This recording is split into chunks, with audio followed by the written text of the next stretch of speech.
Bienvenidos a Radio Uruguay, bienvenidos a La Máquina de Pensar. ¿Cómo andan? Espero que anden bien. Arranca La Máquina de Pensar, son las 19:02, amigos. En esta semana dedicada a Macondo, dedicada a 50 años de Macondo Sueñan en el Aire. ¿Por qué? Porque 100 años de soledad cumple 50 años en este mes, en el 30 de mayo. Salió, el mes pasado, a fines del mes pasado, principios de salió hace 50 años en Buenos Aires, en una edición de unos 8.000 ejemplares, por Sudamericana. 100 años de soledad, nadie pensaba que iba a ser el impacto que tuvo este libro tan increíble de público. Se agotaron en Buenos Aires las ediciones de 7.000 y de 8.000 ejemplares, una tras otra, de una forma sorprendente.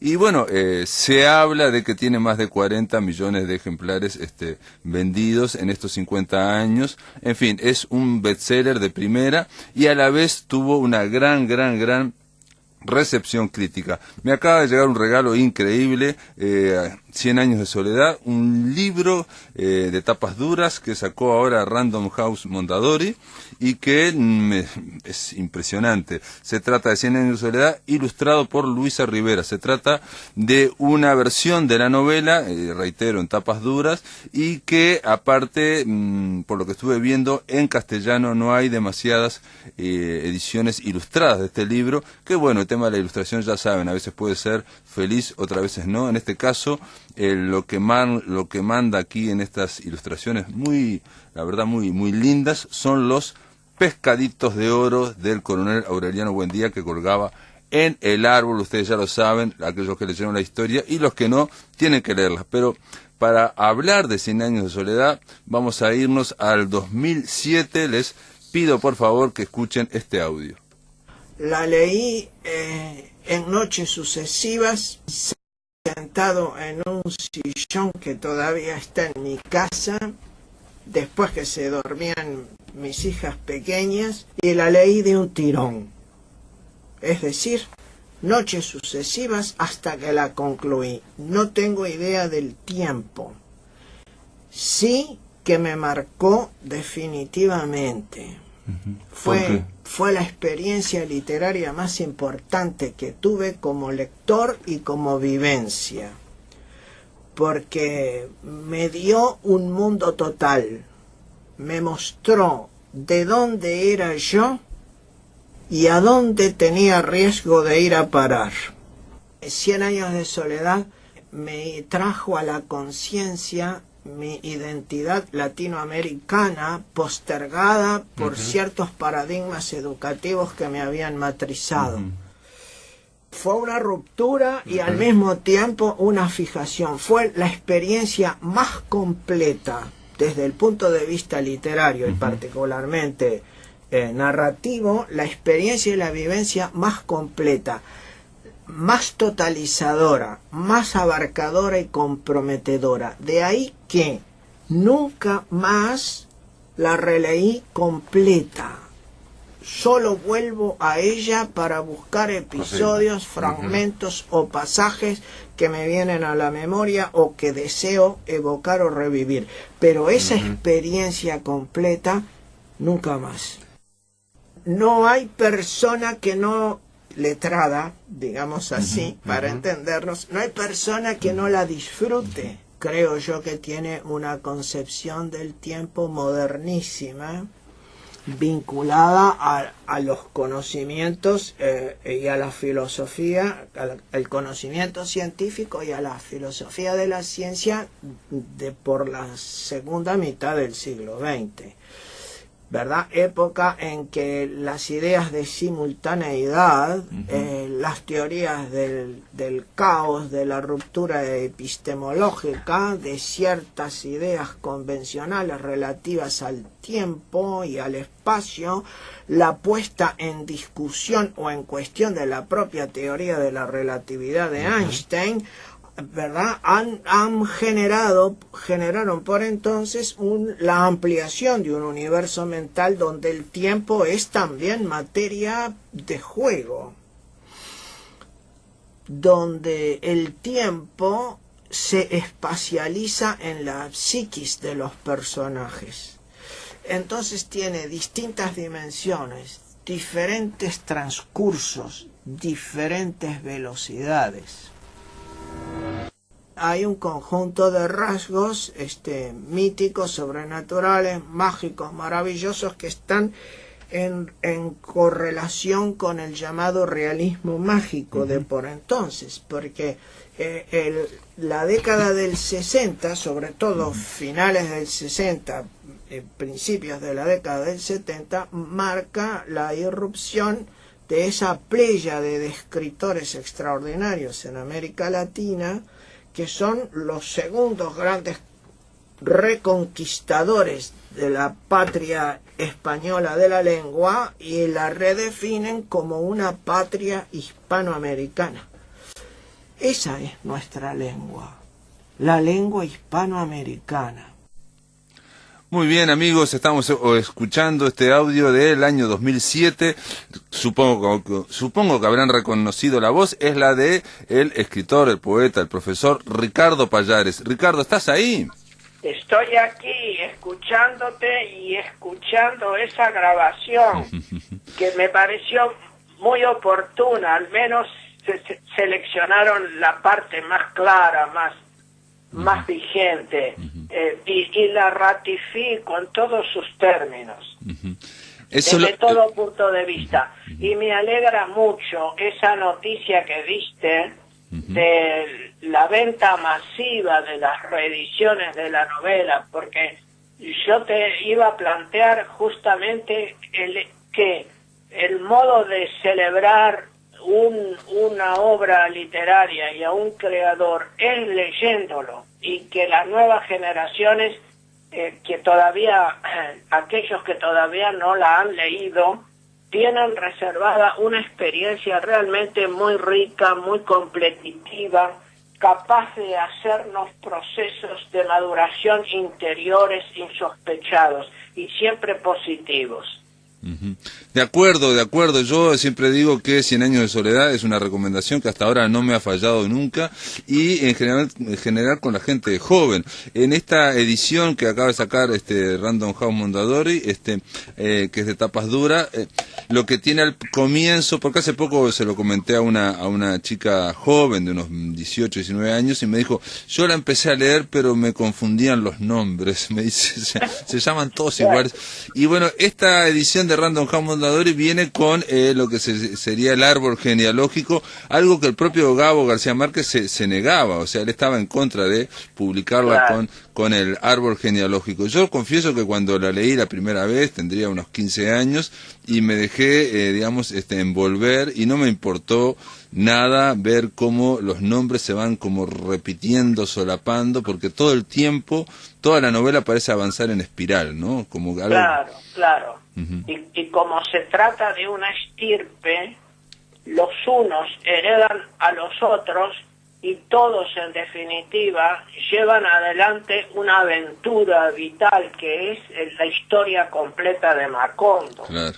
De manera que, sin negar la posibilidad de leer con un árbol genealógico o confeccionándolo, sin negar que eso es posible, también es lo otro, esa lectura que tú testimonias, que es de pronto más permeable, más difusa en cuanto a las identidades, pero que da lugar a que el mundo narrativo se instale en forma progresiva de la misma manera. De empaparnos de alguna forma de 100 años de soledad, de Macondo, y lo que yo te escuchaba, sí es cierto, hay grandes personajes en esta gran novela, pero también podría decirse que el personaje principal es la estirpe de los Buendía, ¿no? Parece que podría ser un personaje colectivo también, como ocurre en la realidad, digamos, como nos ocurre, y muchas veces nos olvidamos en esta individualización que estamos atravesados por cuestiones, por genes, por formas de hablar de nuestros abuelos, de nuestros tíos, de nuestros padres, de nuestras madres, de nuestras tías abuelas, y eso va confluyendo en nosotros. Y bueno, es algo de lo que la novela expresa, ¿no? Muestra en acción. Y es justamente lo que transmite también el lenguaje de por sí, y más el lenguaje literario, porque tiene un carácter condensado y simbólico. Macondo y su historia condensa la historia colombiana y la historia latinoamericana y simboliza la historia de una estirpe que se multiplica por todo el continente mestizo que prolifera todavía, creo yo, hasta en nuestros días, que está condenada a la soledad, es decir, a formas sociales que desembocan en lo insolidario, en un individualismo excluyente, en una visión muy particularizada de las cosas, en la que el yo no siempre implica al tú y no siempre lo descubre verdaderamente, aunque en la historia de la novela está lo suficientemente matizada y enriquecida por todo el universo de lo que Alejo Carpentier llamó lo mágico maravilloso de América y del continente latinoamericano en especial, que da vuelo imaginativo a un mundo ficcional que empieza y termina en sí mismo, ¿verdad? Macondo es como condensación, una historia completa que empieza desde la fundación y desde el descubrimiento de las primeras cosas, algunas de las cuales, como no tenían nombre aún, debían ser señaladas con el dedo, hasta el final apocalíptico con un viento huracanado y cálido que pone fin a esta historia, ¿verdad? Comienza con un Génesis y termina con un Apocalipsis, como la Biblia. Una pregunta, ¿por qué, Ricardo, nunca te viste tentado a leerla de nuevo, a ingresar en ella totalmente?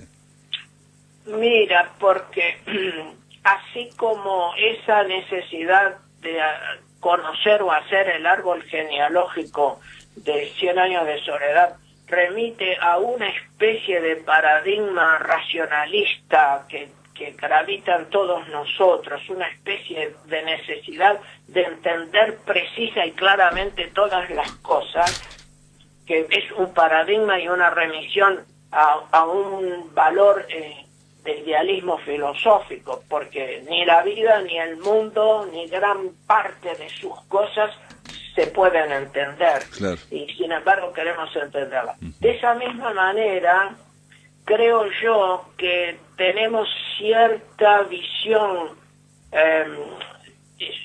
elevada de nuestros comienzos, de nuestra infancia, de nuestra primera juventud, y esa vivencia de plenitud que me dio pistas acerca de mi lugar en el mundo y acerca de qué modo podía estar mejor en mí mismo, es como una lectura que ocurrió en un Edén de mi vida, digamos así. Y entonces es una cuestión muy personal y muy subjetiva que no es válida para otras personas, por cierto, claro. De no querer regresar a la lectura general, masiva, como unidad narrativa. Gravitan también razones de tiempo, de actividad, de elementos de contexto laboral y demás que también se van emboscando en esa situación. Pero es también un deseo de mantener vivo como un núcleo genésico todo ese disfrute y esa maravilla que me produjo y me sedujo, fundamentalmente por el prodigio del lenguaje. Creo que en esa ocasión que hablamos, en 2007, aludimos a la reconquista de la patria de la lengua desde Latinoamérica, la primera que había hecho Rubén Darío y la segunda que hace Gabriel García Márquez. La novela es un portento de creación imaginaria en función del lenguaje a través de los instrumentos y procedimientos de la narrativa, ¿verdad? Sí, de alguien de alguien que era amante de la poesía, como Gabriel García Márquez, y que intentó al principio ser poeta, y bueno, y está bastante probado de que de esa generación que se llamaba Piedra y Cielo, digamos, de Colombia, donde hay ese uso conciso, poético de la palabra, ¿no? Yo creo que en 100 años de soledad hay un aliento narrativo muy fuerte, pero también hay un nivel poético extraordinario. Ah, sí, sin duda, porque la historia que estamos refiriendo, la historia del mundo total de Macondo y de su primera estirpe, es en realidad una transposición poética. ¿Por qué? Porque es fundamentalmente simbólica de la realidad de su país, de por entonces, y de la realidad del continente latinoamericano. Es decir, condensa la historia y condensa gran parte de los procesos culturales y de transculturación. Y esa transposición poética significa no solo en el sentido de poiesis, es decir, de creación con la palabra, no solo en el sentido de creación verbal, sino en el sentido de una visión bella, aunque a veces dolorosa, de la realidad, porque hasta el dolor puede ser hermoso según se lo describa y según se lo verbalice o se lo viva, ¿verdad? Uh-huh. Entonces, en el proceso de transposición poética, García Márquez dio curso a todo su empuje creador, a toda la fuerza de su inspiración, al núcleo de deseo desde el que germinó, del deseo de contar una historia y de transmitir las ideas centrales que se proponía a través de ella, como un núcleo genésico desde el que nace el impulso que da vida y aliento indeclinable a la voz del narrador, que no es necesariamente la misma que la del autor. Tiene trazos autorales, elementos, rasgos del autor, pero no es necesariamente su voz, ¿verdad? Es una instancia técnica, es una voz y el lugar desde el cual ella enuncia lo que llamamos la voz del narrador. Muy bien, Ricardo, te voy a pedir que esperes en línea. Amigos, estamos conversando con Ricardo Pallares en torno a este libro, a esta novela que cumple 50 años y que se llama 100 años de soledad. En el aire de Radio Uruguay, La Máquina de Pensar.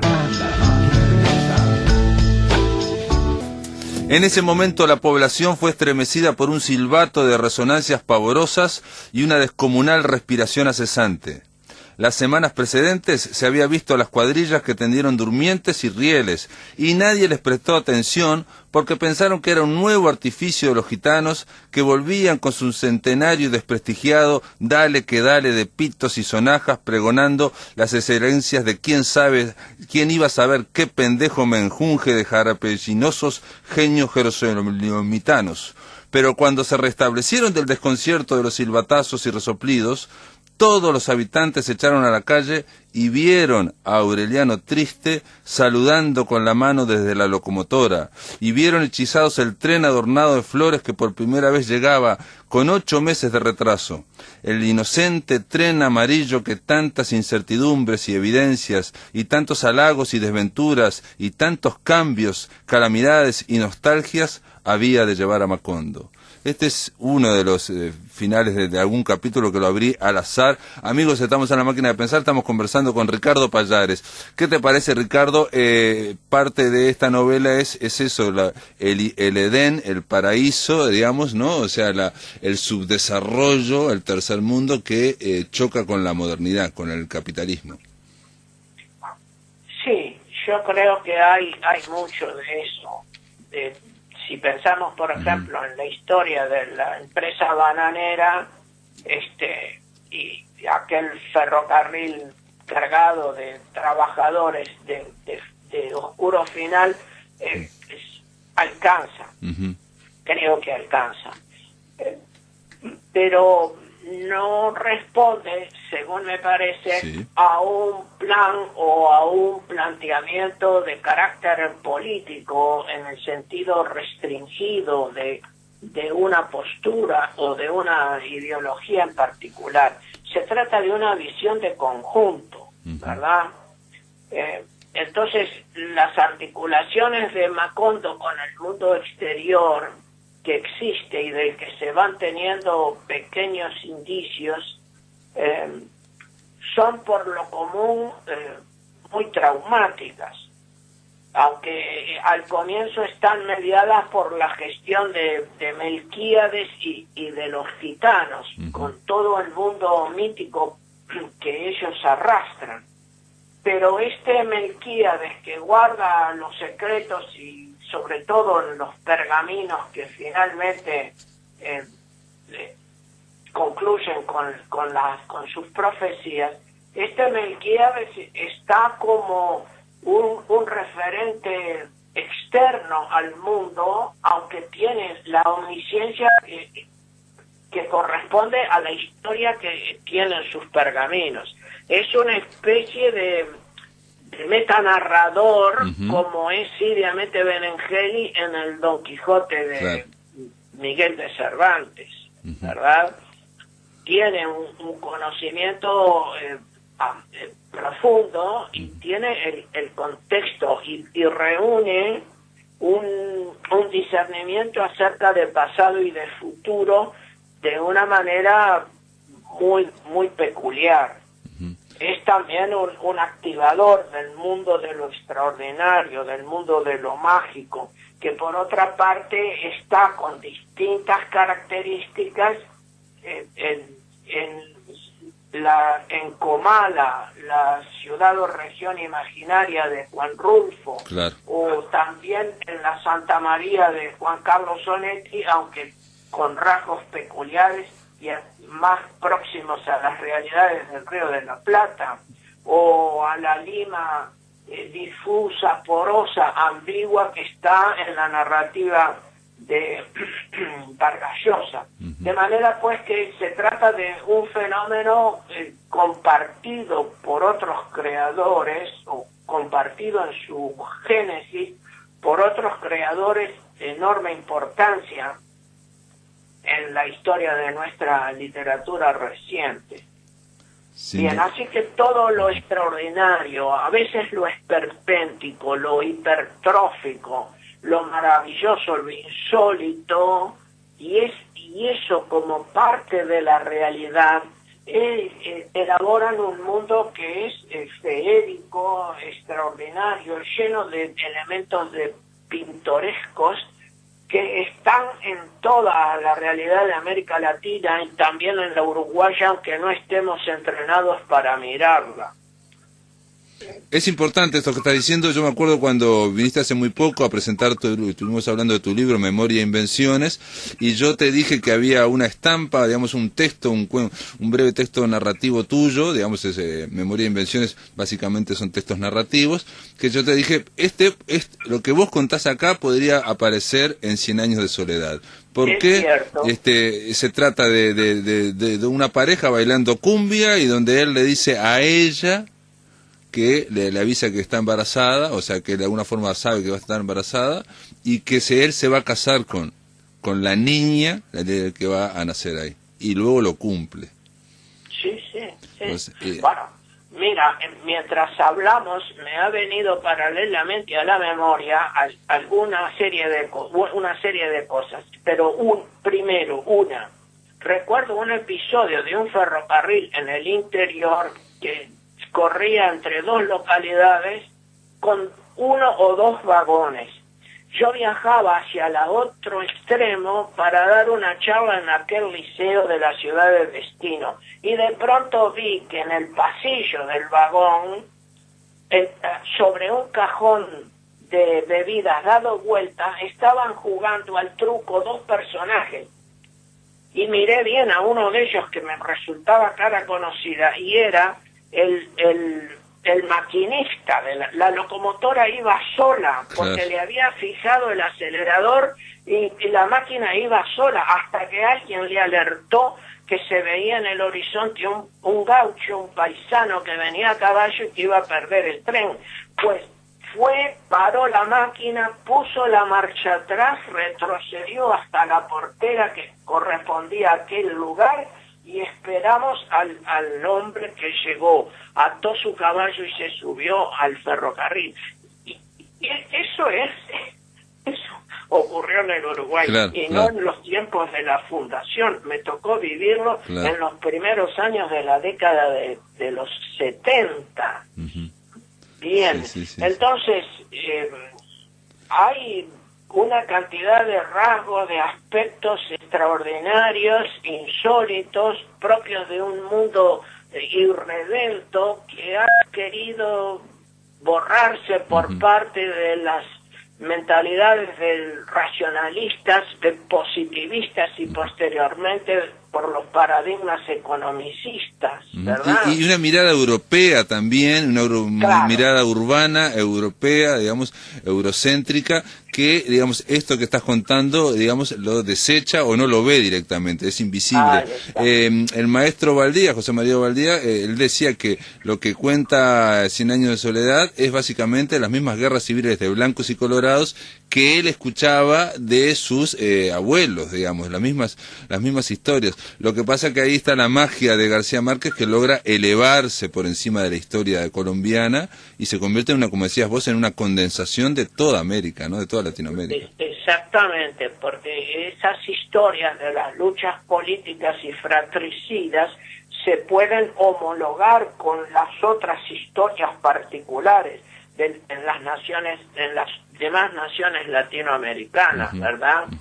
Esto es que así como tú observas ese aspecto a través de la reflexión de otro escritor, es claro advertir que esa historia está por nuestras historias particulares también, Claro, que claro. quedan abarcadas, comprendidas, y que quedan también en la textura de la novela, elaborada fundamentalmente a través del uso del lenguaje, que es sin duda alguna el español de América. Y otra cosa, ¿verdad? y otra cosa que hace García Márquez es que, digamos, en estas guerras fratricidas nosotros tenemos, y en todos los países de América, hay como una mitificación, ¿no? De la figura de Aparicio, de la figura de Rivera, o de Oribe, o de La Valleja, y lo mismo ocurría en Colombia, pero lo que hace García Márquez es deconstruir, desmitificar, humanizar. El coronel Aureliano Buendía es un héroe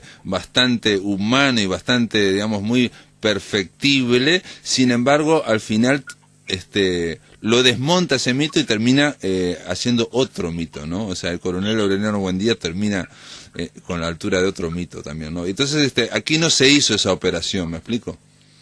Sí, claro, sí, yo comparto ese enfoque, hago acuerdo gustosamente contigo, y agradezco mucho esta circunstancia en la que estamos dialogando tan libre y espontáneamente sobre una novela que sigue generando fervor y entusiasmo.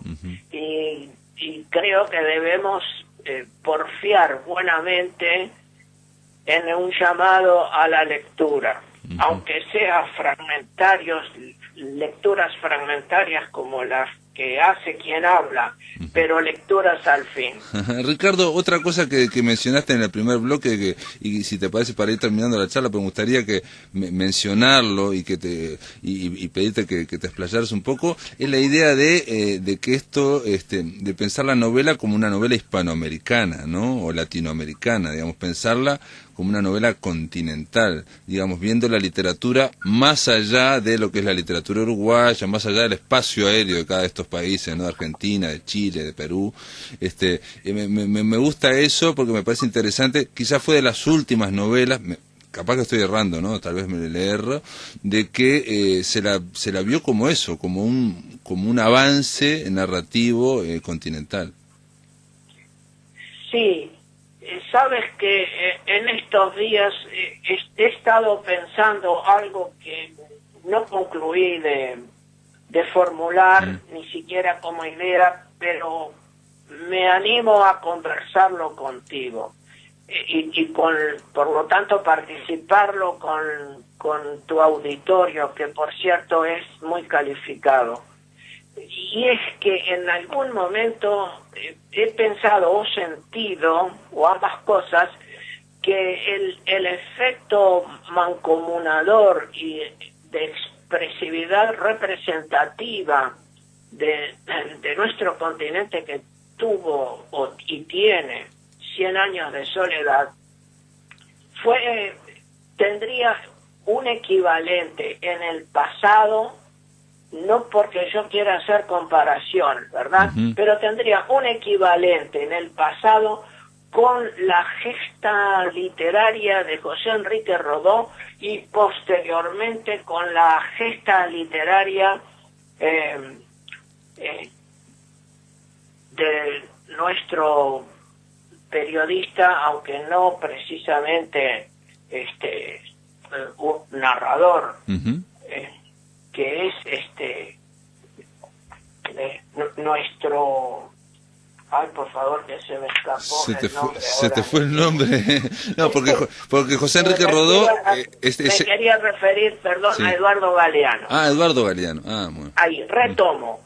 Tanto la obra de Rodó, con un contexto y unos contenidos muy particulares, como la de Eduardo Galeano, han tenido una difusión y una abarcadura muy importante, porque a su modo, con distintos contenidos y desde perspectivas e intenciones diferentes, han tenido una difusión y una propuesta que en términos generales mancomunaron a la sensibilidad de un continente, con un propósito integrador.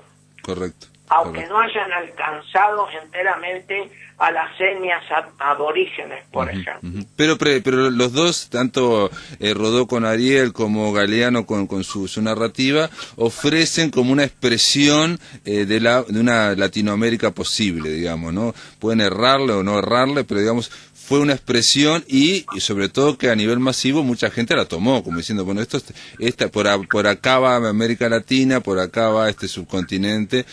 Claramente con Rodó fue un impacto impresionante, y con Galeano muchas veces se los vio también como la expresión de esa nación latinoamericana. Ricardo, me parece, sí, yo estoy de acuerdo con vos, me parece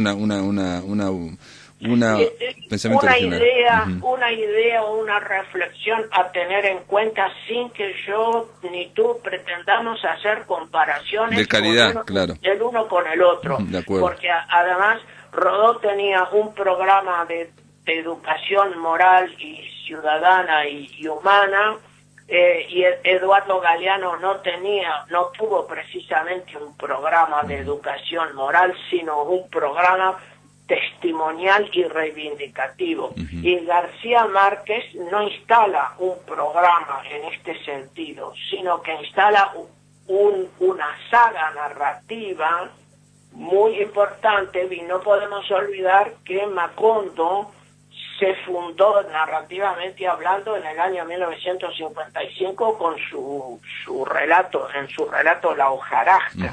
Es decir, García Márquez dio curso a un programa de creación literaria en la que no hubo esta otra instancia de la que estábamos hablando con relación a estos otros dos autores que escogí en mi reflexión por ser uruguayos muy próximos, por tanto a nuestras posibilidades de reflexión, ¿verdad? Bueno, muy bien, Ricardo Payar, un gusto, un placer hablar con vos, y bueno, y aparte lo bueno de escucharte también es decir cosas discutibles, que se puedan discutir, ¿no? Que eso es lo importante de la reflexión. Te mando un abrazo grande, che. Lo mismo a ti y a tu audiencia. Muchas gracias. Chao. En el aire de Radio Uruguay, La Máquina de Pensar.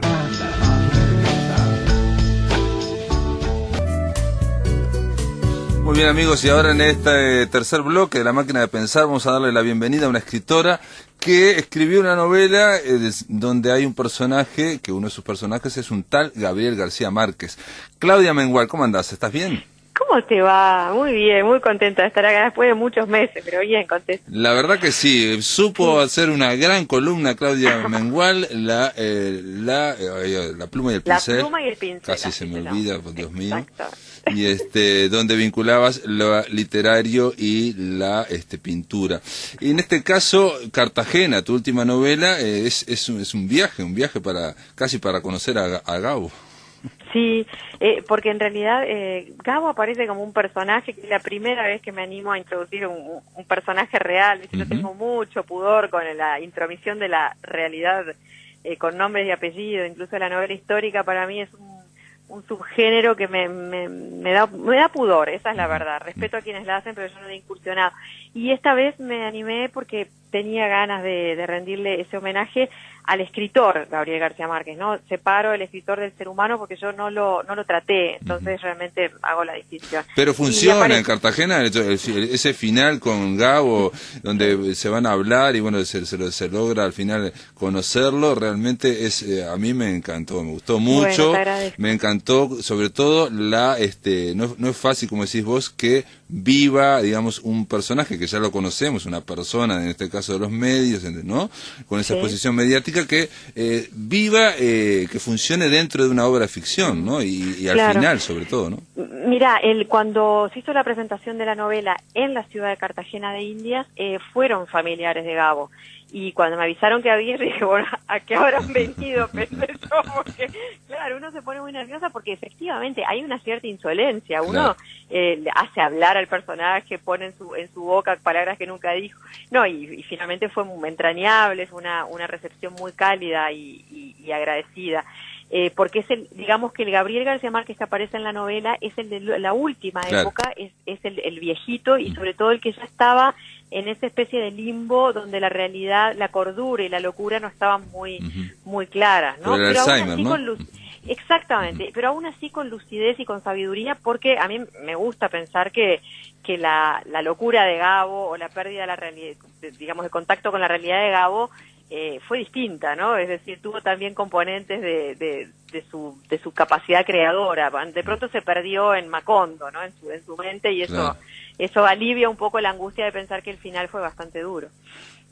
Sí, él en un momento dijo que, claro, como periodista sobre todo, él era un profesional de la memoria porque tenía una memoria prodigiosa y es como una cosa paradójica que precisamente fue eso lo que fue perdiendo al final de su vida. Pero bueno, 100 años de soledad, yo nunca te lo pregunté, Claudia, ¿cuándo lo leíste? ¿Te acordás cuando lo leíste? ¿Qué fue lo que pensaste? Mirá, lo leí en el liceo, en algún momento, yo no sé en qué año se daba, pero sí importa en la época, porque fue durante la dictadura donde todo estaba muy regulado.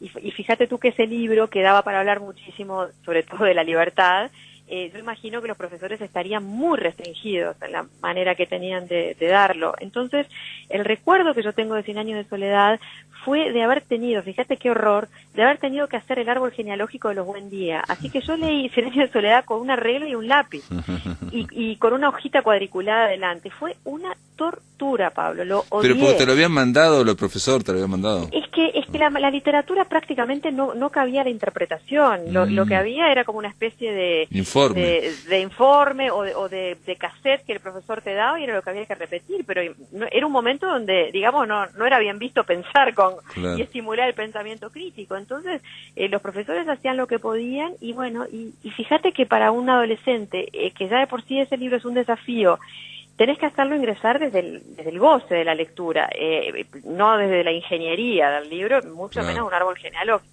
Así que lo detesté, como te diré que detesté a otros clásicos. Ahora, lo retomé adulta, ¿no? Después, ya te diré, en los 20 y tantos años, incluso después de ya haber tenido a mis hijas, y qué te voy a decir, descubrí el placer que es ese libro, porque es felicidad pura. Es decir, tú puedes hacer una lectura profunda a varios niveles, podrás hacer una lectura, te diría, casi mística del libro, pero también es un libro que uno lo puede atravesar gozándolo plenamente. Hay algo que digamos, no sé si vas a estar de acuerdo conmigo, pero y que no sé si es fácil de explicar, digamos, porque eso creo que lo saben mejor los escritores, es que lo que hay en 100 años de soledad hay una alegría de narrar. Exactamente, es el goce de la palabra. Y como Gabriel García Márquez, yo creo que si tiene una virtud que lo diferencia de los otros grandes letras hispanas, como pueden ser Cervantes o Borges, ¿no? Para poner los más capos arriba. Yo creo que lo que él tenía era una abundancia de léxico, es decir, una capacidad de utilizar las palabras con una riqueza y con una capacidad de innovación y de originalidad, de combinar adjetivos con sustantivos de forma única, que eso lo vuelven gozoso, es decir, no es solo lo que cuenta, sino ese trinar que tiene el texto y esa cosa como cantarina y juguetona que tiene esa historia de Gabriel García Márquez, incluso en sus partes más duras, porque Cien años de soledad es un libro que es tremendo, ¿no? Pensemos solamente en el final, ¿no? Lo que es aquel bebito llevado por las hormigas, ¿verdad? Sí, tremendo, y ahí por la que hablaba Ricardo Pallares de los vagones con 3.000 obreros, los cadáveres de 3.000 obreros que van, ¿no? Y que después nadie recuerda porque viene... No, es tremendo, pero es una celebración de la palabra. Entonces uno, sobre todo los lectores y los escritores, apreciamos eso, ¿no? Esa capacidad de que Gabo te ofrece disfrute, que de pronto no te lo ofrece Onetti o no te lo ofrece Borges, dos enormes escritores, pero que te implican siempre un compromiso intelectual profundo, ¿no? No podés sobrenadar a Onetti y a Borges, tenés que meterte. En cambio, García Márquez te permite esa lectura, la lectura del goce, y si tú después querés leer en otras capas más profundas, digamos, y más sesudas, por supuesto, ¿no? Es un libro que da para muchísimo.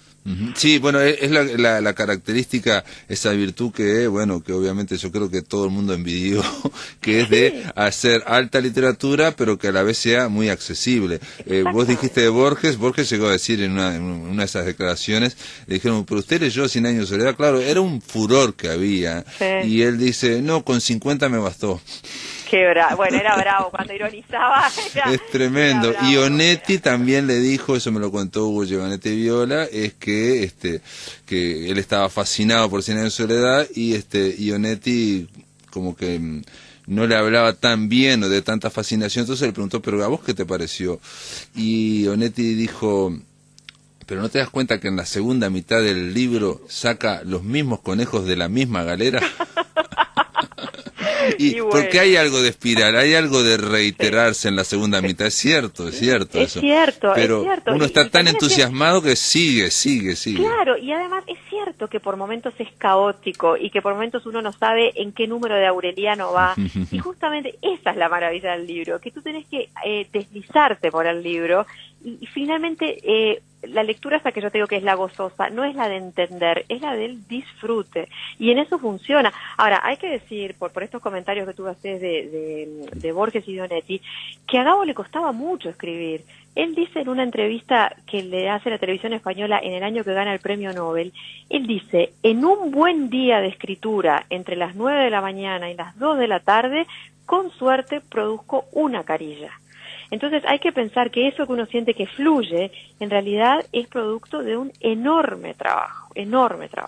Sí, era como un orfebre de la palabra y realmente hay un trabajo como poético, ¿no? Digamos, hay una cadencia, una melodía en la forma en que escribe que pero además te va llevando. La originalidad de las imágenes, Pablo, la belleza, eso que hace que cuando uno está escribiendo e intenta forzar la originalidad, dice, pero esto se lo dijo Gabo, o lo dijo 100 veces mejor Gabo, porque tenía una capacidad de crear, de imaginar, y a la vez hacer que el pacto ficcional funcionara, que no es fácil, porque el territorio en el que él se estaba moviendo era muy complicado, ¿no? Era de realidad, pero con esa alteración de las leyes de la física y la química que lo llevaban a lo mágico.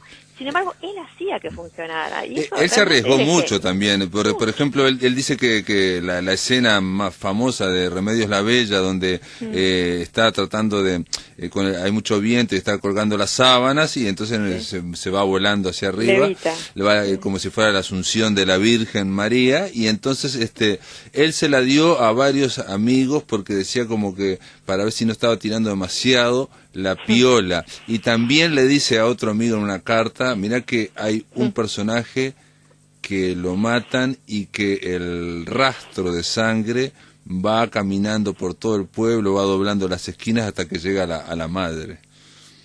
Como que estaba exagerando, ¿no? Y bueno, pero fíjate que lo que pasa es que él te propone un pacto. Desde el momento que tú lees como era frente al pelotón de fusilamiento, Aureliano Buendía recordó, ¿no? Ese comienzo maravilloso.